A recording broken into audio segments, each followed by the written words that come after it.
baseline. His shot rejected by Izzy McMagor. Second opportunity is up and in by Melissa Smith. Imagine stepping onto a court where you're not just facing opponents, but bullies. That's the reality for WNBA rookie Caitlin Clark. And here's the surprise, she's fighting back in a way no one saw coming. Remember when we said Clark's journey wasn't just about buckets and dimes? She's become the unwilling star of a whole different kind of highlight reel. We're talking about a pattern so clear, so undeniable, that it's got people questioning the very integrity of the game. What could make a rookie the target of so much aggression? They were up in the first quarter. The Fever getting their first win last night in Los Angeles. That's got to be pretty tough, I would think, on Caitlin. Hey guys, before we move on, I'd like to ask you a small favor. If you appreciate this content, please take a second to like this video and subscribe to the channel. Over 98% of you watch the videos without subscribing. It costs you nothing, but it makes a huge difference to us. So please click the subscribe button. Perfect. Thank you so much. Now, back to the video. Let's break it down with some mind-blowing numbers. Out of all the flagrant fouls in the WNBA this season, a whopping 16.67% have been aimed at just one player, Caitlin Clark. That's 5 out of 30 flagrant fouls, folks.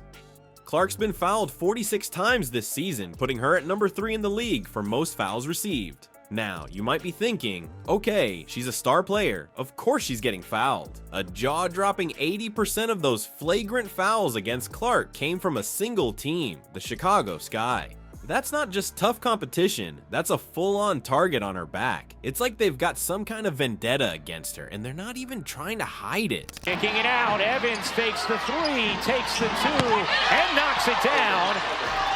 So let's take a step back and look at the bigger picture. Is this just part of the game? Is it normal for one player to be on the receiving end of so much aggressive play, or is there something more going on here? These questions are echoing through the WNBA, and guess what? People are starting to take notice. It's more than just about Caitlin Clark. It's about the future of women's basketball. If this is how the league treats its rising stars, what message does that send to young talent? It's telling them, hey, if you're too good, we're gonna make your life miserable. Her jumper is good. Kennedy Carter now with 12 points off the bench. That's not just unfair, it's downright dangerous for the sport. And it's not just fans who are concerned. We're talking coaches, analysts, even players from other leagues raising eyebrows at what's going on. Let's be real, when you've got one player taking this many hits, it's not just about strategy anymore. It's about player safety, it's about sportsmanship, and it's about the integrity of the game we all love. We're not talking about some random rookie. This is Caitlin Clark, the same player who's been lighting up scoreboards and making jaws drop since day one. She's not just taking these hits, she's fighting back with her game, and that's what's got everyone talking. You see, Clark isn't just surviving in this tough environment, she's thriving. She's playing like she's got something to prove, and boy, is she proving it. But at what cost? How long can one player keep taking this kind of punishment before something gives? This whole situation is raising some serious questions about the WNBA. Is this how we want our league to be known? As a place where talent gets punished instead of celebrated? Where physical intimidation is more important than skill and strategy? Because if that's the case, we might as well throw out the rule book and start over. But it's not all doom and gloom. This controversy is also shining a spotlight on some of the best aspects of the sport. We're seeing players, fans, and officials coming together to demand better. They're saying, this isn't what basketball is about. We can do better than this. And you know what? They're right. Basketball is about skill, strategy, and teamwork. It's about pushing your limits and respecting your opponents. It's not about targeting players or trying to intimidate them off the court. That's not basketball. That's bullying, plain and simple. Now, you'd think all this rough treatment would break a rookie's spirit, but Caitlin Clark, she's not just surviving, she's thriving in ways that have people questioning everything they thought they knew about rookie seasons. What's her secret, and why is it making waves far beyond the basketball court? Let's talk about Clark's recent game against the Chicago Sky. Remember those flagrant fouls we mentioned? Well, Clark's response was nothing short of spectacular. She didn't just play, she dominated, scoring a career-high 31 points. That's not just good, that's a statement. It's not just about the points, it's about the message she's sending. With every shot, every assist, Clark is saying, "You can't break me." She's facing some of the toughest, most physical play in the league, and she's not backing down, she's stepping up. Clark's own words say it all. "I know I'm going to take a couple of hard shots a game."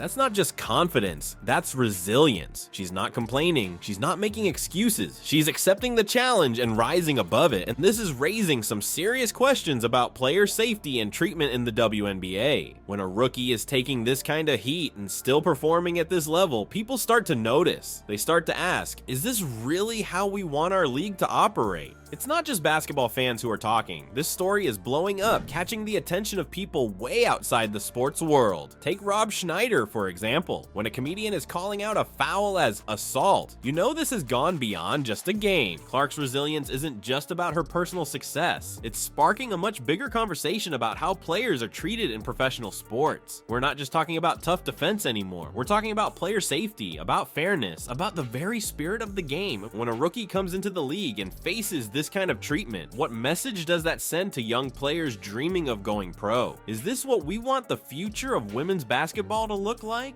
And Clark isn't letting it get to her. Instead, she's using it as fuel. Every hard foul, every aggressive play, she's turning it into motivation. And in doing so, she's not just proving herself as a player, she's becoming a symbol of strength for fans everywhere. This goes beyond basketball. It's about standing up to bullies, about refusing to let others define your limits. Clark is showing that success isn't just about talent, it's about mental toughness, about believing in yourself when it seems like the whole world is against you. People are taking notice. Fans, coaches, even players from other sports are watching Clark's journey with awe. They're seeing a young woman who's not just playing the game, she's changing it. As Clark continues to shine despite the challenges, more and more people are asking questions. They're wondering what the WNBA is going to do about this situation, because let's face it, when your rising stars are being targeted like this, something's got to give. Clark's dominating on the court, but off it, there's a storm brewing that could shake the WNBA to its core. What happens when a league's biggest draw becomes its biggest controversy? The WNBA is finding itself at a crossroads, and the path they choose could redefine women's basketball for years to come. You'd think with all the buzz around Clark, the WNBA would be quick to address the situation, but their silence? It's speaking volumes. And it's not only the fans who are noticing. Clark's coach, Christy Sides, and general manager Lynn Dunn are stepping up and calling for action. They're not mincing words either. They're drawing a clear line between tough defense and unnecessary targeting. It's not just about Clark anymore. It's about the future of the sport. If this is how the league treats its rising stars, what message does that send to young players dreaming of going pro? It's telling them, hey, if you want to make it big, you better be ready to take some serious hits. That's not just unfair, it's downright dangerous for the sport's future. The WNBA's reputation is on the line here. When your biggest star is taking hit after hit and you're not doing anything about it, that's a bad look. It raises questions about the league's integrity, about whether they really care about their players or just the bottom line. Let's talk bottom line for a second. The WNBA's been growing, gaining more fans, more attention, but this situation with Clark, it could undo all that progress in a heartbeat, because who wants to watch a sport where the best players are getting knocked around game after game? This moment, it's a turning point for the WNBA. They've got a choice to make. Are they gonna step up and protect their players, or are they gonna let this aggressive play continue? The answer could change everything. We're not just talking about new rules here. We're talking about a whole new approach to the game, clear guidelines on what's acceptable and what's not, real consequences for players who cross the line, because right now, it feels like the Wild West out there, and Clark's caught in the crossfire. This isn't just the WNBA's problem to solve. It's a wake-up call for all of us who love the game. We've got to ask ourselves, is this the kind of basketball we want to see? Is this how we want our heroes treated? Because make no mistake, Clark is a hero. She's out there night after night taking these hits and still playing like a superstar. But should she have to? Should any player have to endure that kind of treatment just to play the game they love? The clock's ticking for the WNBA. They can't keep ignoring this issue. Every game that goes by without action is another opportunity lost, another chance for a young player to look at what's happening and think, maybe this isn't the league for me. But it's not all doom and gloom. This could be the moment the WNBA steps up and becomes a leader in player safety. They could set the standard for how leagues protect their stars. It's not just about Clark anymore. It's about every player who's ever dreamed of making it to the big leagues. So what's it gonna be? WNBA, are you gonna let this controversy define you, or are you gonna use it as a springboard to create a better, safer game for everyone? The ball's in your court. Thanks for joining us on this journey through some of the most exciting times in sports history. Stay tuned. Please share your thoughts in the comments section. In order to stay up to date on everything from women's basketball to other topics, please like and subscribe, and we'll see you in the next video. Let's go!